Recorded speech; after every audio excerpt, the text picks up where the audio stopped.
بسم اللہ الرحمن الرحیم۔ اہل پاکستان کے لیے بہت بڑی خوشخبری کہ عالم اسلام کے عظیم قائد، عظیم لیڈر ڈاکٹر ذاکر نائک حافظہ اللہ الحمدللہ تشریف لا رہے ہیں پاکستان میں، سرکاری دورے پر ہیں اور پاکستان کے مختلف مقامات پر خصوصی لیکچر دیں گے۔ اسلام کے دفاع کے لیے بہترین وکیل ہیں، تقابل ادیان کے وہ ماسٹر ہیں۔ حضرات گرامی، ہمیں انتہائی دلی خوشی ہے ان کے اس دورہ پاکستان کی، اور بہت زیادہ خواہش مند تھے کہ ایسے عظیم لیڈر پاکستان میں تشریف لائیں، اور اہل پاکستان بھی، امت مسلمہ بھی ان کے دیدار کے لیے ترس رہے ہیں، ان کے خطابات سے استفادہ کے لیے۔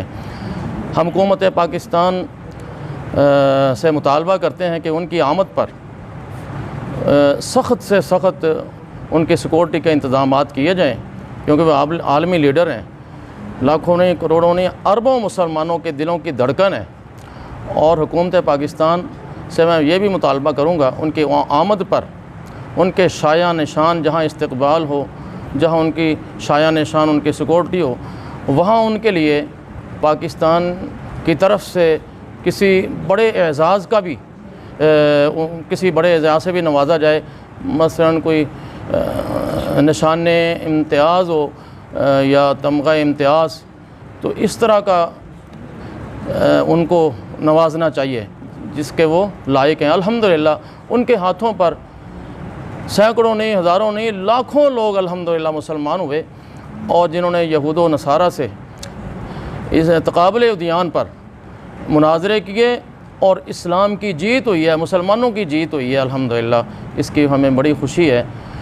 بہت شکریہ تمام علماء کرام مل کر بلا تفریق، بلا امتیاز، تمام علماء کرام مل کر اپنی صفوں کے میں اندر اتحاد اور یکجہتی پیدا کر کے، تمام سیاستدان بھی آپس میں مل کر بھائیوں کی طرح ان کا استقبال کریں، ان کا شایع نشان استقبال کریں جس اعزاز کے وہ مستحق ہیں۔ تفرقہ نہ پھیلائیں، نفرت نہ پھیلائیں، اور یہ دن ان کی آمد کا جو دن ہے، نفرتوں کو ختم کرنے کا دن ہے انشاءاللہ، فرقہ واریت کے خاتمے کا دن انشاءاللہ ہوگا، اور ایسی قوتوں کو شکست ہوگی جو پاکستان میں نفرتیں پھیلا رہے ہیں اور فرقہ واریت کو پھیلانا چاہتے ہیں۔ ایک دفعہ پھر میں اہلا و سہلا مرحبا کہتا ہوں، خوش آمدید کہتا ہوں، اور ہمارے دیدہ و دل فرشیرہ ہیں ان کے لیے۔ بہت شکریہ، السلام علیکم۔